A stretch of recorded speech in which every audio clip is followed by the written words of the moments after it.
We're having two problems. I've just phoned Mechanic Lee and explained all of what's going wrong. That belt had jumped a tooth. The final numbers are in. Good morning. Here comes the lorry. We're ready to unload. He's got a brand new car. Looks like a Jaguar.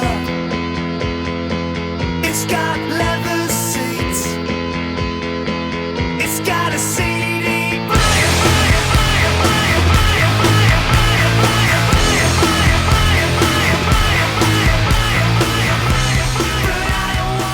That's one load in store.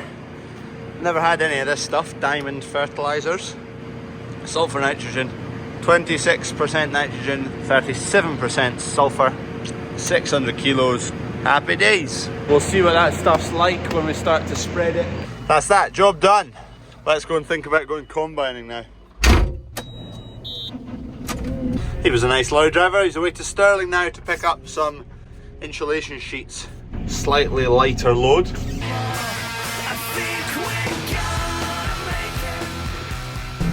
I forgot I was leaving the bag lifter here. There's a few more loads to come. Home we go. We're in action. Dunk's just taking that down to the field. Quickly feed some cattle, check the cows, and then we're going combining.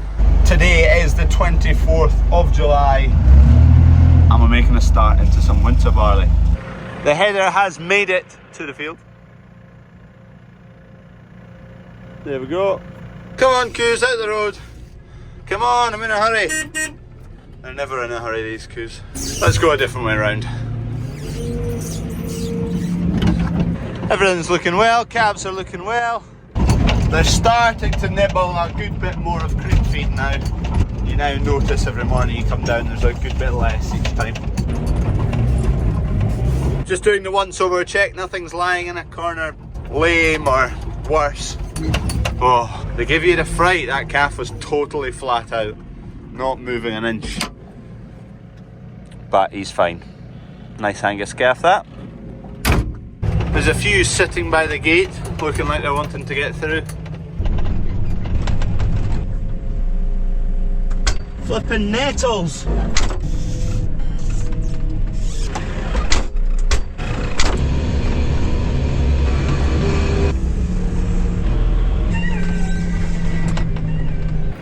Right, I've just been replacing that wee latch there because that was broken off. So that's all good to go. Kev's just been checking through this trailer, checking the tyre pressures, making sure everything's greased, good to go. We're going to start in about 20 minutes. Dad's just doing a final blowdown. Need to shift that pallet. And then we are off to the races, get the grain dryer going because it will definitely be needed.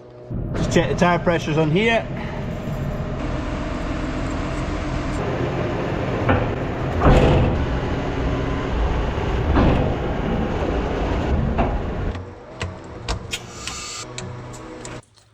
Last thing we need to do, Pooch, fill the piece bag. Tyre pressures all good, lights all good, hydraulics all good. It's needing a grease, but I'll do that in the field. Also, this section is coming along. It's almost finished, just that edge to sheet, a wee corner there, and then that bit's to be filled in to cover all these bins and stop the wind howling through here. I'll have a peach, a tangerine, banana. I've got a chicken tikka something. Girls behind the counter persuaded me to try this rather than a sausage roll this morning. Fresh delivery of our beef. I think that was a week past Monday we took cattle away down to John Scott's. That's them back now. They'll hang in our chills for another week and a half at least. Just perfect timing. We have a new head butcher starting today. Fingers crossed he gets on well. We're off. I'm going to swap tractors. Put that tractor on the trailer here. It's got bigger, wider tyres. Quite about a straw, to be honest. It's not too bad. It maybe wouldn't quite bail. It might bail this afternoon. Neighbours are making a start as well. They're into a field of OSR. We'll start over again. Grow ourselves new skin. Get a house in Devon. Drink cider from a As you can see in this crop, from the drone shots here, You can see the stripy nature of the field, and that's all from the fur spreader. If you remember back when we've been spreading fur, we've been having a bit of bother, really struggling to get the spread pattern right. We've looked at it in fair detail, we've had a mechanic look at it in fair detail, changed the vanes on it, shutters seem to be opening and closing correctly, the drive seems to be working fine. It's been the same across a lot of different fertilisers, it's not unique to a bad batch or one particular brand. So we're a bit stumped, and that has led to stripy fields. Need to get it sorted out. I think we're gonna make it. I think we're gonna save it, yeah. So don't you try and fake it anymore.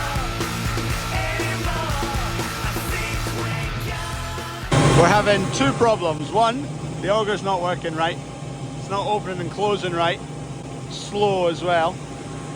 And a moment ago, that belt had jumped a tooth. It did it last season. We got the belt changed, mechanic came and had a look at it all. I've managed to get it back in place, but that belt is jumping a tooth on that drum. I've just phoned mechanic Lee and explained all of what's going wrong. He's just on his way. I'm just going to leave the auger out because we can empty, no bother. Just won't fold in and out.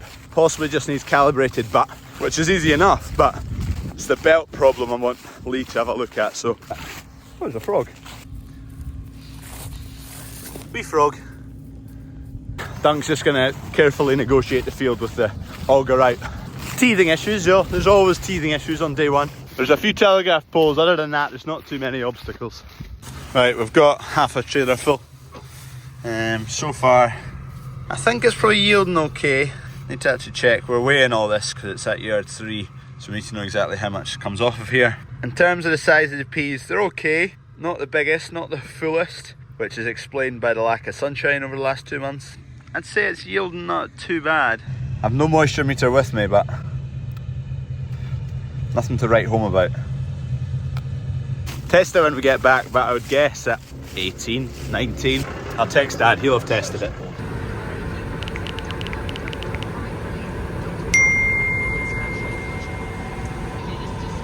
It's looking a bit gloomy. Mechanic and van, leave them to it. Hopefully by the time we get back, Lee's got it all sorted out. I've not got a full load, but Lee was here, so let's go back with, there'll only be 10 tonne in there, maybe 11. In for a weigh, I'm 25.2 tonne at the moment.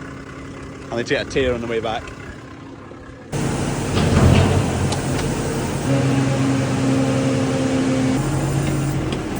Just got my tear, 13.72 tonne.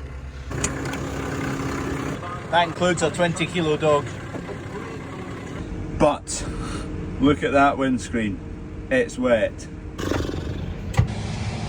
Maybe we should be having a yellow machine instead. It seems to be going fine. That looks a bit better. Lee has just changed the sensor up there. He thinks it's the sensor, and the belt problem, jumping a tooth. What Dunk does when he, oh, that looks way better. That's working fine now. Perfect. What Dunk usually does when he's turning off the drums, he revs down a bit, then turns them off, which seems like the natural thing to do. But Lee's saying you better just cut it all and it'll all just come to a halt at once. He thinks dropping the revs is causing a bit of vibration when the belt's not under tension and it's jumped a tooth. That's working beautifully now.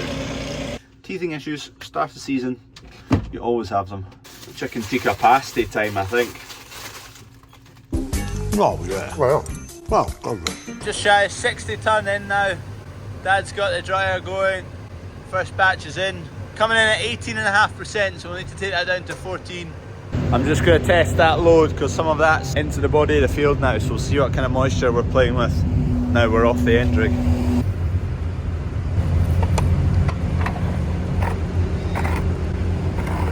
I'm going to say 17, maybe even less.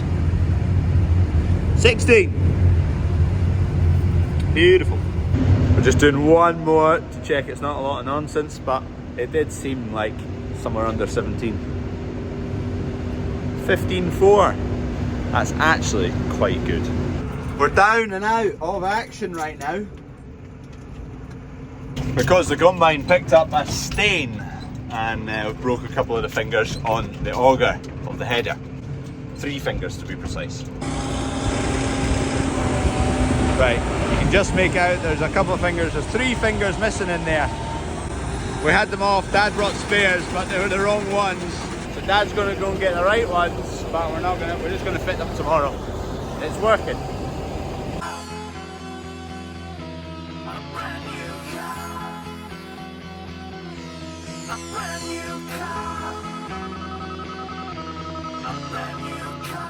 Gonna shift my Land Rover so it doesn't fill up my ons, which it's already started doing.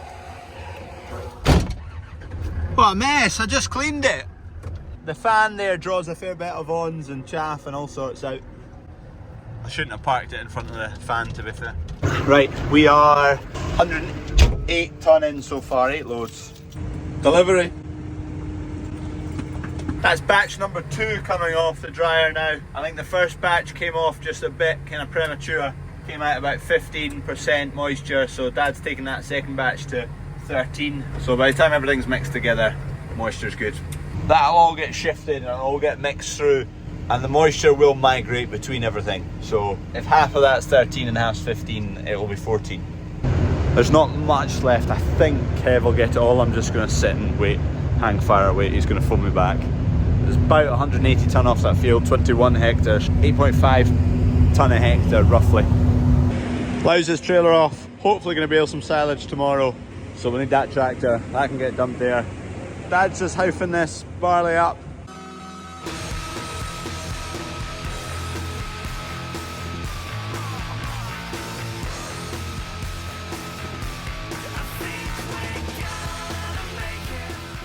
The final numbers are in. So the first field of winter barley, 21.11 hectares, produced a yield of 174.42 tonnes, at an average of about 16 to 16.5% moisture. That gives an 8.3 tonne per hectare yield. There'll be a weight loss due to drying, so obviously taking it to 16 to 14% moisture, you're dropping that weight in water weight. Roughly you're about 1.25% of weight for 1% of moisture.